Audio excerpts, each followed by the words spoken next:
honorable presidents and chairs, esteemed delegates and guests. There is nothing like facing the challenge of debate, for these are the challenges that may seal our fate. Fierce military giants, such as the United States, have burrowed so many issues we now have in this world. Let it be Venezuela, Libya, Syria, or Cuba, the United States tries to play us like their tuba.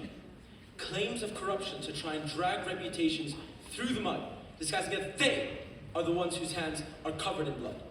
Trying to disarm nations, no matter of their locations. The United States deems others not to be responsible enough. Well, listen to us when we tell these others stay tough. Don't let the jealous military giant weaken you so you can become their client.